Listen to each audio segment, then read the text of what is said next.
துல்கர்னைன் என்று சொல்லப்படுகிற ஒரு இறை விசுவாசி, நல்ல அடியார். அவருக்கு உலகம் முழுக்க பல இடங்களிலும் அவருடைய ஆட்சி அதிகாரம் பரவலாக இருந்த நேரம், அவர் பூமியை சுற்றித் திரிந்து வருகிற பொழுது இந்த யாஜூஜ் மாஜூஜினுடைய கூட்டத்தினுடைய தொல்லைகள் தாங்காமல் அந்த மக்கள் போய் முறையிட்ட சம்பவத்தை அல்லாஹு தஆலா 18வது அத்தியாயத்தின் 83 இருந்து 98 வரை உள்ள வசனங்களிலே நீங்கள் பார்க்கலாம். அந்த மக்கள் முறையிட்ட சம்பவம்.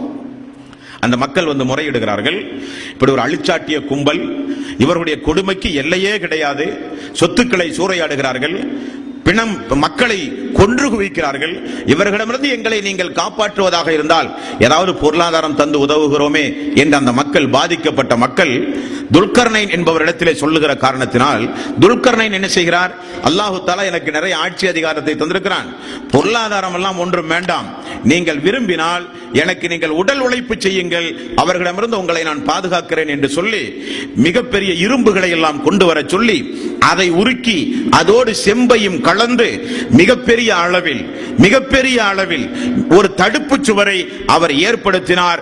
அந்த தடுப்பு சுவர் ஆர்மீனியா, ஆதர்பைஜான் என்று சொல்லப்படுகின்ற 2 மலைகளுக்கு மத்தியில் ஒரு தடுப்பு சுவரை அவர் ஏற்படுத்தினார்.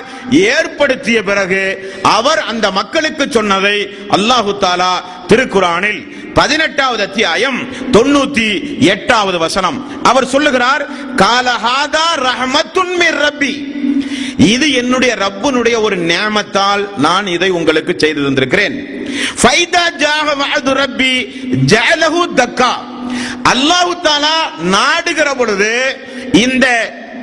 இந்த சுவரையும் அவர்கள் உடைத்து வெளியே வருவார்கள்.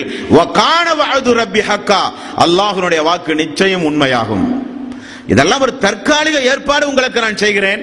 அல்லாஹ்வுடைய நாட்டம் வரும் பொழுது அந்த கும்பல் இதையும் உடைத்துக் கொண்டு வெளியே வருவார்கள் என்று நபிகள் நாயகம் ஸல்லல்லாஹு அலைஹி வஸல்லம் அவர்களுக்கு அருளப்பட்ட இந்த திருக்குர்ஆனில் அந்த யாஜூஜ் மாஜூஜ் என்கிற கூட்டம் இதுவரை தடுக்கப்பட்டிருப்பதாகவும், ரசூலுல்லாஹி ஸல்லல்லாஹு அலைஹி வஸல்லம் அவர்களுடைய வருகைக்கு பிறகு கியாமத் நாள் நெருங்கிவிட்ட காரணத்தினால் நபிகள் நாயகம் ஸல்லல்லாஹு அலைஹி வஸல்லம் அந்த யாஜூஜ் மாஜூஜ் என்கிற அந்த கூட்டத்தை குறித்து சொன்ன நிறைய சம்பவங்கள் உண்டு நண்பர்களே.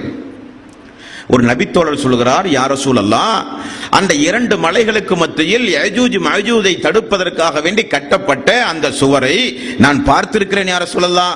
பல வண்ண கோடுகள் உள்ள ஒரு துணியை போல நான் அந்த மதுல் சுவரை நான் பார்த்தேன் என்று சொல்லும் பொழுது நபிகள் நாயகம் ஸல்லல்லாஹு அலைஹி வஸல்லம், நீங்கள் பார்த்த அடையாளம் உண்மைதான், அந்த சுவர் அப்படித்தான் இருக்கும் என்றும் ரசூலுல்லாஹி ஸல்லல்லாஹு அலைஹி வஸல்லம் அவர்கள் சொன்ன செய்தி புகாரியில் 3345வது நபிமொழியாக நீங்கள் பார்க்கலாம் நண்பர்களே.